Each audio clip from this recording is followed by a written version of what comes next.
Abantu nakati bakyewuunya oluvannyuma lw'okulaba omugagga Sudir ng'alabikiddwako mu layini y'emmere olunaku lw'ejjo mu kuziika mutabani we Rajiv ogenda kuba ng'ate obifuna mu maaso awo. Wuno omukadde kaawonawo eyawona akabenje ka kampuni ya bbaasi ya YY eyagwa ku accident yonna n'ekwata omuliro muyina mu maaso awo bambi ng'ate atottola, era nga n'omuyizi eyatuula ebigezo ku Kampala High School omwaka ogwa 2020 munnanga alemedde kayagala bwenkanya oluvannyuma lwa master eyali amusomesa kompyuta okuvayo munnange n'ayagala okumukabasanya kyokka ate we yavuddeyo nti ayogere mu bantu oba muwaabiri munnange omusomesa ono yavuddeyo n'amutiisatiisa kw'otadde n'okwagala okumusiba nabyo ogenda kuba nga obifuna mu maaso awo. Mugamba mutya, mwasibye mutya bantu bange, kansuubire nti muli bulungi ba mikwano nga enkola yaffe. Mbasaba vidiyo eno mugimpe like era n'ensaba gwe wenna atanaba kusubscribinga wano ku Suvia News Extra nti mukwano subscribinga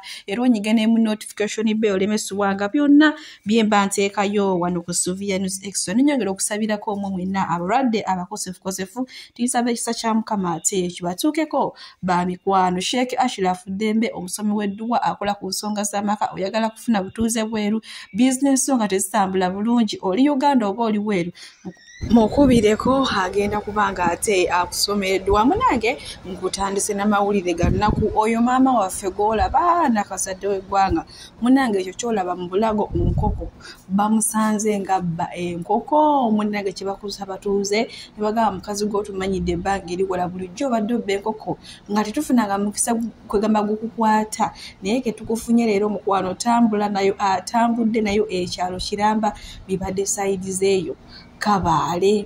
Kati bannange bamama b'ennaku zino nabo nno basusse obubbi ejjo nabalayisiddeko omukyala gwe baakwata nga abbye amatooke 4, enkota nnyanga zonna zeebegudde azeetisse.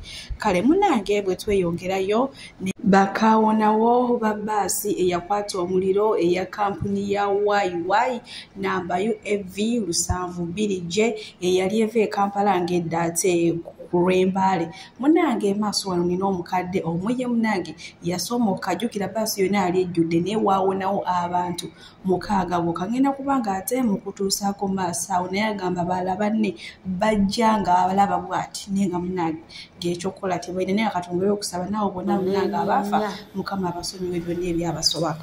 Nansika ate gwokubiri nanteeka bweru naye okutuula bweru okulaba omuliro ng'abantu bali mu muliro muli balajjana. Gwovuddemu otya? Kuvaamu taata sikuga omusajja oli ansise ankuta omukono nansika ng'ayimiridde waggulu ku bbaasi kwenyini bwati, ate omusajja simumanyi naye ankwatidde ate lwakisa kya Mukama Katonda. Ate omuliro ng'omuliro guli ate tetumanyi muliro weguvudde, tulabye ebbaasi ng'ekuta omuliro nga gugira ki ng'eyaka oba engeri gyeyeekuludde ku gundi kukolasi tetumanyi. wadde ogenda Mbaale? Mbadde ngenda Mbaale. Ova Kampala? Nva Kampala. Akonyawudde okuta bodaboda abagitomedde kazi kati akayonja okubanga atomedde wa bodaboda abadde asitudde enku wamukubye bw'ati basi ng'ebbaasi netandika okuyuga. Kati engeri gyebaddemu supiidi tulabye ng'egenda ng'egwa oluguudo anti wano weeguudo ebaddeyo ate eri ekinnya nga neekyuka ate negenda eriki. katubasabire Mukama abawonye. Abantu balajja n'eri mu muliro naye abantu ndowooza abasinga obungi basirikiddemu. Akuba omuliro gubadde mungi, ebbaasi eringa gye bateeseko buteesa obuliri. Katubasabire Setaani bw'aba alese. Katubasabire Mukama Katonda walisa. ate maama ono omwana omwana ye mama we tetumanyi gyali tasobola kwogera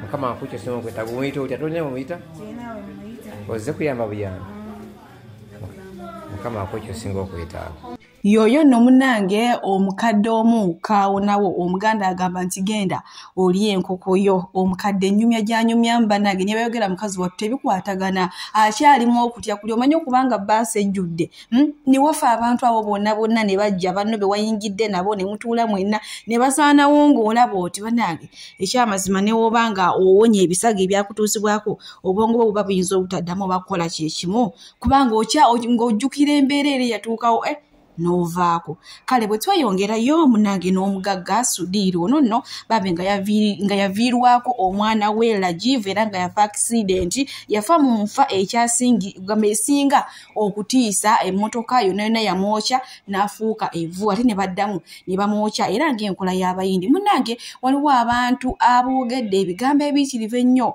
oluvannyuma lw'okulaba omugagga ono bifeekeera ng'asimbye layini y'emmere kyokka ng'ate waliwo bo bagambye mbu abaavu baavaayo ne bagamba mbu bo tebasobola kusimba layini ya mmere. Abantu abeefuula nti muli baakabi njagala mu bantu agingire wano ku bigambo bye ŋŋenda okwogera vidiyo eno egenda kuba mpanvu. Omwami ono okuva lwe yafa Rajiv nze nabulwa amaanyi agakola vidiyo naye namupositinga. Omuntu bw'aba akola ebintu ebirungi ebiseera ebisinga mnyolwa wamu n'abanyolwa kuba kwegamba nabulwa ekigambo ekyokumwogerako. First bw'olaba ng'omuntu nga yeeyagala n'omulaba ng'ali mu ssanyu lye yeeyagala agenze kucyakala agenze kudigida muleke tomwogerera oba anyumye oba tanyumye muleke ekyo kyasobodde okwambala kyasobodde okuba olunaku muleke lumunyumire omukondeemi nga mwogerera bigambo bibi. Life is too short.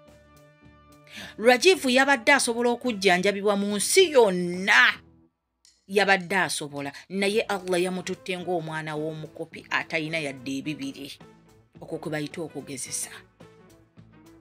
First of all omwami ono Sudiru yabadde mulumbe lwa mwana we Rajiv yasituse n'agenda ku layini y'emmere ne yeesimbira emmere kyokka nga yabadde asobola okuyita omuntu yenna oba mukuumi obaani n'asuka n'agenda n'amusimbira emmere naye olw'okuba ali down eri abantu bonna yasituse n'agenda ne yeesimbira emmere. Kuliko socialite omu wano yatugamba ye tasimba layini ya mmere kubanga talina kyatalyangako mugagga talina nsonga lwaki awestinga time ng'asimba layini y'emmere bw'ajja ku mukolo gwo ng'omuyise akuwa obudde n'ajja n'atuulawo ssaawa y'emmere bw'etuuka ng'asitukawo ng'agenda. My dear friend, abantu abamu muli bakopi bukopi. Abantu abamu just muli bakopi bukopi na kwagala kwefuula nti muli ba kitalo. Bw'aba omusajja alina billions and billions of money asobola osituka n'agenda mu layini n'asimba emmere not only yesterday otwamulabye ng'ali mu kuzika ne luli ng'olumbe lwakatandika yasituka ne yeegenda neyereetera ekyokunywa kyokka ng'asobola okutuma omuntu n'akimuleetera. Ebiseera ebisinga Abannayuganda obuzibu bwe tuyina buli obuzibu omu. Omuntu bw'abaamu ne kasente ayagala amanyiire buli kiramu ayagala alabe nti buli muntu yenna alinga atategeera be Bannayuganda. Abannayuganda twagala nnyo okwefuula ab'ekitalo wakafunamu obusente oyagala okumanyira buli kiramu ofunyemu kano kafeemu ka TikTok olaba oli wa tabbu nnyo ofunyemu kano ka Limelight olaba oli wa tabbu nnyo kwegamba olaba gwe wamalayo ensi yonna wagimalayo naye njagala mutunuulira abagagga abaabadde ku lumbe kuno. 95% ku bantu abaasiise Rajiv tekuliiko muntu yabadde mwavu bonna baabadde bagagga. Abaami nga Bakirumira Bagagga Hamu bano Bajamisi Kigundu ababaddeko bonna speaker wa parliament nga bonna olaba abantu balina sente naye nga buli omu akulaga mukakkamu naye wakatandika okufunamu obusente omanyira buli kiramu. Sisimba layini ya mmere nzaawo siyitawo nze akakakolo kalayisi we bampita sigenda baddiya bwavu bwe bubatawaanya. sometimes nga tonnaba kuvaayo kujja mu kamera kutulaga nti abantu abamu tuli ba wansi nnyo sooka weebuuze abantu bano bengenda okwogerera mu kino kinaabasanyusa oba nedda njagala mbabuulireko ekintu kimu abanayuganda ekikyatusibye emabega n'ekitusibye mu bukopi n'ekitusibye mu kuba nti tetusobola kukulaakulana twagala nnyo okwegulumiza nze ntunuulira bano abantu betubeeramu nga balina first nze kambabulire nze boosi wange ono ntunuulira boosi wange ono majja mugaga musajja mugaga nga bw'okiwulira naye ye muntu gwa akutwala nga ye bw'ali n'abantu abakola mu kampani bali kyekimu ekibonerezo kye bawa omukopi gw'akozesa naye kyekibonerezo kye bamuwa bw'eba suspension nti yakoze ensobi bagimuwa nga bwe bagiwa omukopi gw'akozesa mu kampani ye tali kuyisaamu maaso ne bw'aba ng'alina mistake gy'alaba gy'okoze he take time nakubira oba n'akutestinga n'agamba kino wakoze both this and that saakyagadde era mbadde nsaba kireme kuddamu kubaawo era bw'obanga naye alaba alina ensobi gye yakoze akubira oba n'akutestinga n'agamba Fatuma yesterday nabadde ndi munyiivu muko nashawundize bubi nakunyiiziza naye munange ensonyiwa Justin I was something disturbing me whatever kugamba n'akwaapologizingira azininga omuntu gw'abeera naye naye abaavu b'e Uganda wakatandika okufuna ssente ojooga buli muntu akuyita mu maaso gw'olaba abagenzi okusimba layini n'olabanga abakopi eyo courage ogwo omukolo abantu baguwa eki nti sigamba nti talina ssente zigula mmere but respecting abantu abamuyise abantu abamuwadde invitation abantu abamuyise ku mikolo gyabwe ate ekyokubiri nze kye nazuula abantu abasinga Uganda muyina ssente naye temutambula just mutambula mu bifo bya kisiru mutambula mu bino ebifo ebyokugenda ne mukyakala ne mudigira ne mukola kinaye temutambulako mu bifo biri organized ebirimu abantu abategeevu mujja kumanya kiki bayita abantu abalina ssente abantu abalina ssente tebeegulumiza nze tunula no mukama wange ng'akyaziza bagenyiga yasomba n'ebyokulya nagamba let me help you bring the food n'olaba ng'asaavinga abantu be nga taliiko nakwebyo nti oba yayisa abagenyi atuule wali yeegulumiza abakozi weebali naye nga buli lwe tubeera wano n'abagenyi ndeeta abakozi 2 oba 3 naye ng'akulaga leeta essowaani leeta ekikopo leeta kino tabula wano kyayireka kwegamba ng'akulaga nti naye ali nammwe naye abaavu b'e Uganda afunamu obusente butono n'ayagala atutuule ne ku mutwe omusajja ono mwamulabe Sudiru ayina billions and billions of money naye yabadde ali very calm omwana we yafudde yamwesitulidde nga yabadde asobola okwetuulira wali naye olw'okuba oli mwana we naye omuntu e Uganda afiirwa n'ayagala atuule wali mu katebe bamuwuube buwuubi bamuwujje muwujje bannange abaavu bannange Sudiru yatulaze kiki kye awo nno we tuli bantu bange abantu banyiivu bagamba mbu abantu be Uganda baavu kyokka olufunamu obusente bwe ne beewaniikiriza bo munange tebasimba layini za mmere naye ng'abantu olunwe balutadde ku muwala wa Frank Gashumba era nga ye Sheila Gashumba manye mabega kaawe yakola interview ne Kasuku n'agamba nti ye kati ku grade gy'aliko takyasobola kusimba layini ya mmere kyokka ate omugagga Nakinkubifeekeera yalabikiddwako olunaku lw'ejjo ng'ali mu layini y'emmere mu kuziika omwana we Lajivu era kino kyakukyewunyiza nnyo abalungi abatuwuliriza era abatulaba olunaku olwaleero tukyaddeko ewa Sheikh Ashraf Dembe sebo nsanyusa okubalaba amannya agange nze Sheikh Ashraf Dembe akola ku bizibu by'enjawulo omuntu singa aba alina ebirwadde musomereddwa tumuwa amazzi ga lukuya nga bw'obadde ogalaba tugenda abantu ku kyoto ne twokya emizimu emibi egibabaamu n'okulomba edduwa abantu singa abeera ng'ali wano atuuse sobola okumulombera edduwa ne waba tatuuse nga mpadde amannya ge naye ng'ali wala neetaaze ennamba yange yeeno eri 0707363711 nammwe bannyinaffe abali ebweru oyagala okuba nti oyagala okulombera ku ddwa ng'olina ebizibu viza zibuze amaka gakolongotana sente zikola zimpita mu ngalo ojja kumpeereza ekifaananyi kyo n'amannya go ebyo byokka bijja kummala nja kukulombera edduwa ojja kutereera olunaku olusembayo mu mwezi mba n'edduwa eyawamu ffenna n'abalwadde bange abakadde n'abapya. Salaamu alaikum warahmatullahi wabarakatuh. Bwe tweyongerayo ne Mr. Kimuli ono nno nga musomesa wo Kampala High School era nga asomesa subject ya computer oba eya ICT. Munnange waliwo omuyizi ayitibwa Precious World ono no yavuddeyo n'amulumiriza nti ticha ono yayagala okumutiusaako ogw'obuliisa maanyi mwana muwala ono n'agaana kyokka bambi we yagaana omuwala ekizibu kye yafuna ono Mr. Kimuli oba ticha we yatandika okumugulako empala n'ey'amaanyi ennyo n'atuka okumalako emirembe kwegamba nga school fees ne waba ng'abuzayo mutwalo ng'omwana ono akola ki amugoba kubanga ono Mr. Kimuli musaale nnyo mu ssomero lya Kampala High School. Munnange ebigezo bya akaseera kakola ebigezo katuuka omwana akola bulungi ne pepa yono omusomesa eya ICT munnange olunaku lwatuuka ng'omwana yalina okutuula ate okusobola okujoyininga oba okweyongerayo ku A-level omusomesa yamulemesa era okukaka n'omwana munnange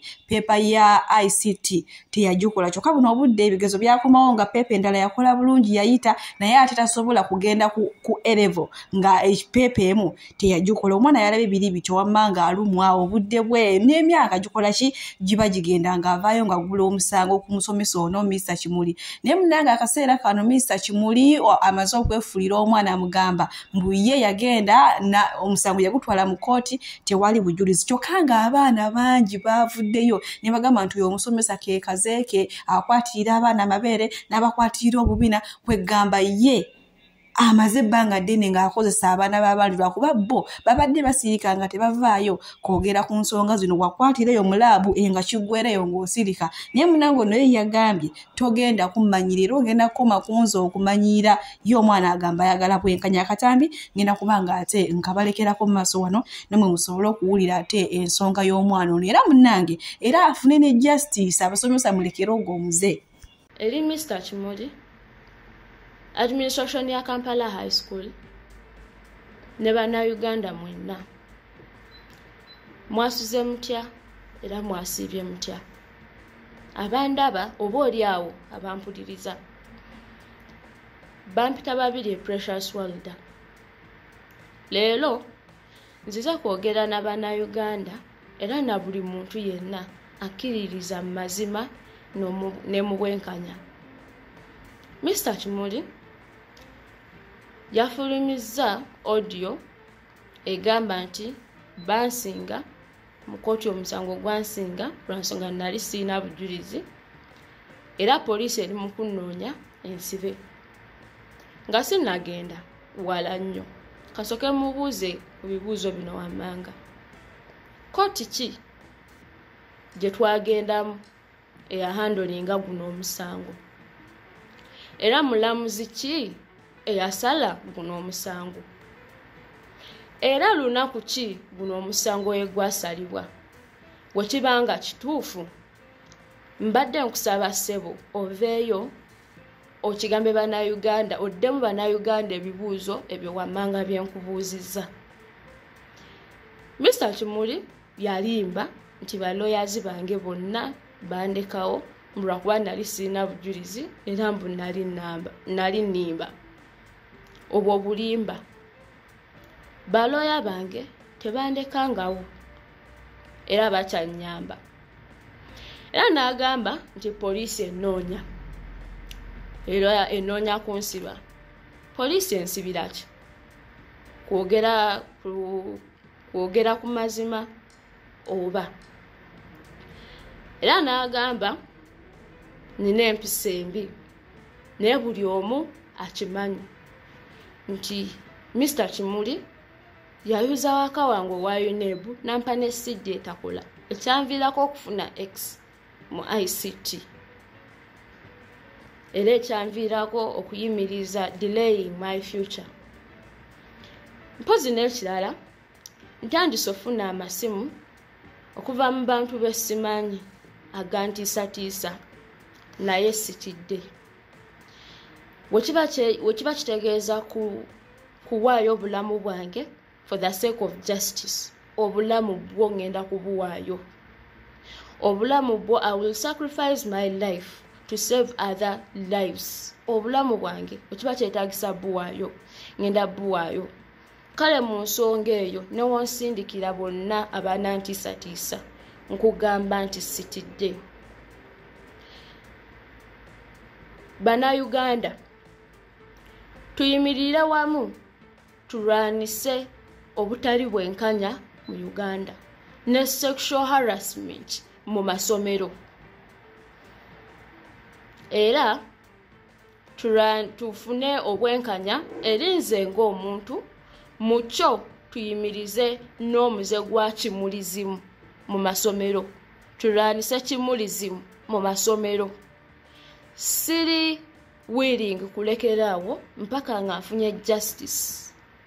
Mpaka nga tustopinze emize gya kimulizimu mu masomero era ne mu Uganda namba.